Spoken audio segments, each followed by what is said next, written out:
संतुष्टि। एक धनी साहूकार था। उसके पास बहुत दौलत थी। उसने इतनी दौलत हासिल कर ली थी कि अगर अगले 7 पीढ़ी बैठकर खा ले तब भी खत्म नहीं होगी।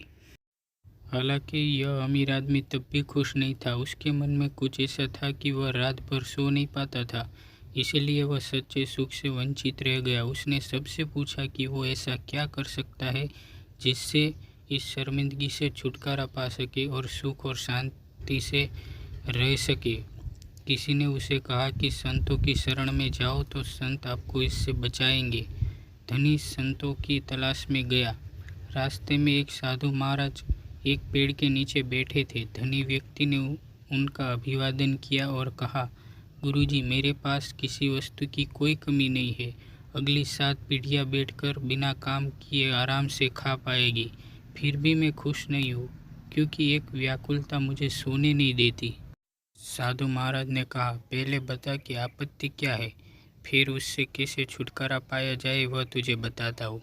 अमीर आदमी ने कहा, यदि महाराज ऐसे कहे तो कोई आपत्ति नहीं है मुझे, लेकिन एक परेशानी है, और यह परेशानी यह है कि मेरी 8वीं पीढ़ी का क्या होगा, क्योंकि यह धन 7 पीढ़ियों के लिए पर्याप्त है जो मैंने अर्जित किया है।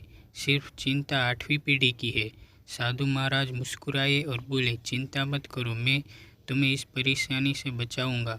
साधु ने उसे 1 किलो चावल की पोटली दी और कहा कि उस पहाड़ पर एक बुढ़िया एक कुटिया में रहती है, उसको चावल देकर आ। जा, मैं तुम्हें तुम्हारे भ्रम से मुक्त कराता हूँ। अमीर आदमी चावल लेकर बुढ़िया की कुटिया में आ गया। उस कुटिया में दरवाज़ा तक नहीं था। वह बुढ़िया भगवान के भजन में लीन थी। वह अभिभूत थी। अमीर आदमी के पैरों की आहट से बूढ़ी माँ की ध्यान टूट गई। उसने ऊपर देखा और कहा, बेटा, आप यहाँ क्यों आए हो? उसने कहा, माँ जी, तुम्हें चावल देने आया हूँ। यह चावल लो, फिर मैं जाऊँगा। बूढ़ी माँ ने कहा कि मैंने आपको चावल लाने के लिए कहा था क्या आपके सामने हाथ फैलाया था? नहीं ना। फिर चावल क्यों लाए? यह पोटली उठाओ और जाओ। फिर अमीर आदमी ने कहा, मुझे उस पेड़ के नीचे बैठे साधु ने भेजा है, इसीलिए मैं आया हूँ। उसने कहा कि जाकर साधु से कह देना कि मेरी कुटिया में 2 दिन के लिए पर्याप्त चावल है। अमीर आदमी ने अपने सामान्य ज्ञान का इस्तेमाल किया। उसने कहा कि माँ जी, आपको तीसरे दिन के लिए चावल काम आएंगे। उसने कहा कि आप और वह साधु मेरे तीसरे दिन की चिंता मत करो, और उस साधु से कहना कि मेरे तीसरे दिन के चावल का संबंध उसी से है जिस पर मैं इस एकांत में अपना सारा बोझ लेकर जप करने बैठी हूँ। यह सुनकर अमीर आदमी पोटली लेकर वापस आ गया। साधु के सामने पोटली रखकर चला गया।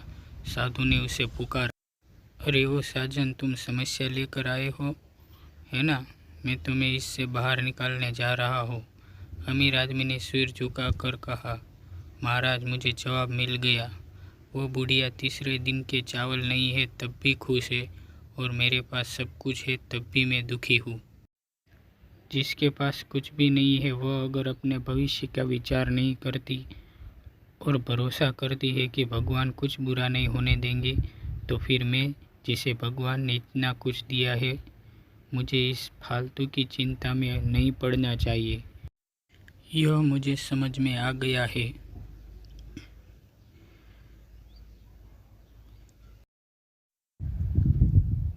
छोटी सी यह ज्ञानवर्धक कहानी हमें समझाती है कि हमारे पास जो है उसका आनंद लेना चाहिए, उसमें खुशी ढूंढनी चाहिए।